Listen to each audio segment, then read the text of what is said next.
What's going on, DIY lovers, sewists, and creatives? It's Micheline again, and today I'm going to do a quick tutorial on these Barbie legging pants, or whatever you want to call them. My daughter, she's in that phase where everything has to be cut up for Barbie. So she came to me wanting to take her old socks and make some pants for Barbie. So here we're going to do that. We're going to do like some little paper bag high-waisted pants. I did this two ways. So this is the first method. This one, I'm tracing the outline of Barbie to get the exact fit. I really didn't like this method for so many reasons. The top one being that it was much harder to get the leggings on Barbie, and plus, as you can see as you continue to watch the video, that I had issues, like my lines kind of got all weird and funky, just narrow as I was tracing around Barbie's leg silhouette. And I pulled out my measuring tape because it was just not cute. But the second one, you'll see that was my favorite one. It fit much more smoothly like a glove, and it's easier for my daughter to even put on. Now, I do think this would be super cute if you have some old knit fabric, some old jeggings, leggings, or whatever from your child, your baby. That would be great. It's quick and easy to do.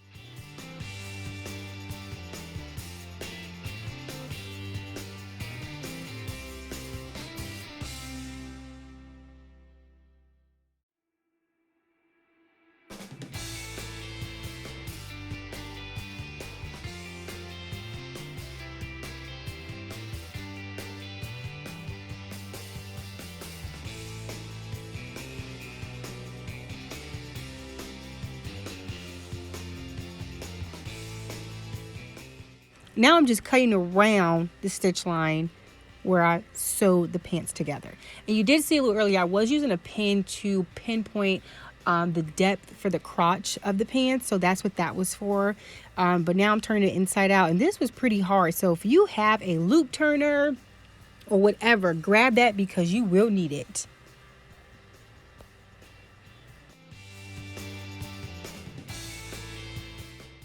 Okay, on to method two, because I could not find my loop turner, and I was having a hard time using the knitting stick, but a safety pin worked just as well.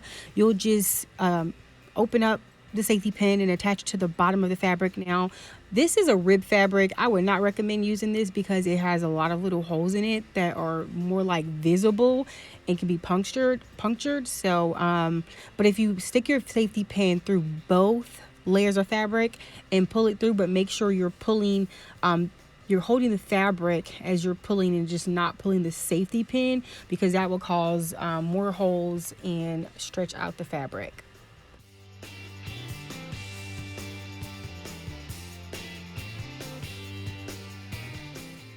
Woo, girl, I finally got that pulled through. And you see how snug that is? It's time to see if Barbie can fit these little jegging pants. So yes, now here is the test. Let's see. As you can see, the bottom of the legs are super, super narrow. Again, this is why I did not like the trace out the silhouette of Barbie in those. Woo, child. We finally got these pants on Barbie. That was a little tough. I need a break. But let's see how things work on the second method.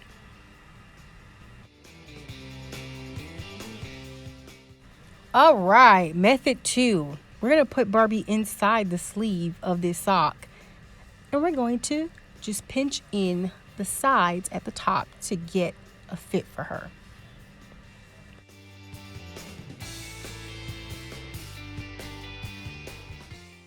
Now I am working with the sock inside out, and I'm going to actually trace around where I need to sew.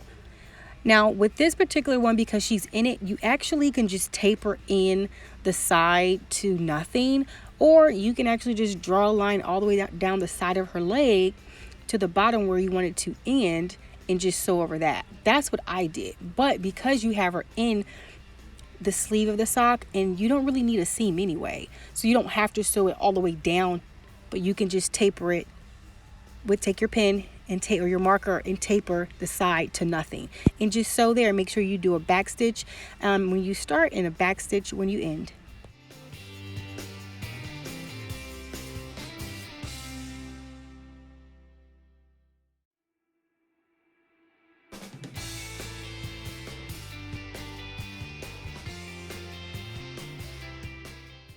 All right, so I have it stitched all up, and now I'm just going to cut around the stitch lines.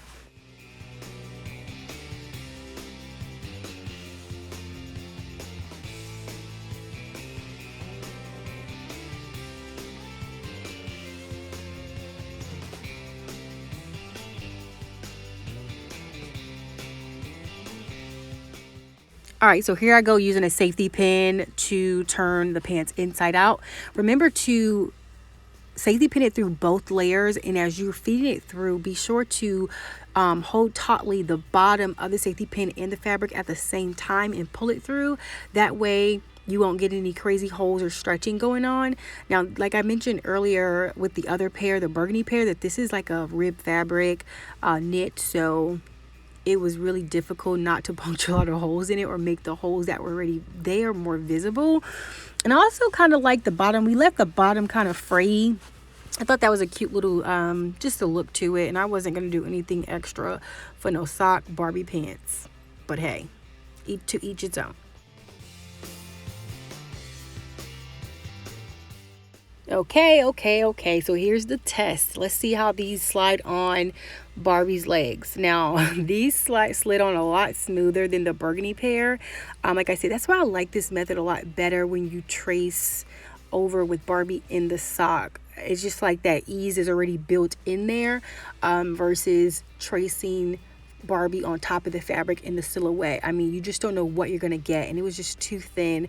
And like I said, my daughter can't put those on without help because the bottom is too narrow. But with these, it was a lot easier to put them on. I thought they were cute. I thought to myself, I'm gonna have to get me a pair of these right here in a grown-up size.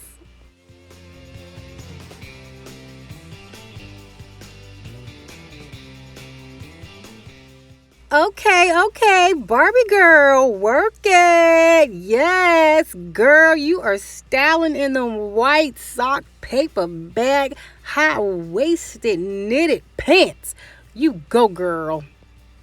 Thank you for watching, and in the comments below, let me know which method did you prefer or work best for you. Method 1, tracing the outside silhouette of Barbie, or method 2, tracing the silhouette with Barbie inside of the fabric.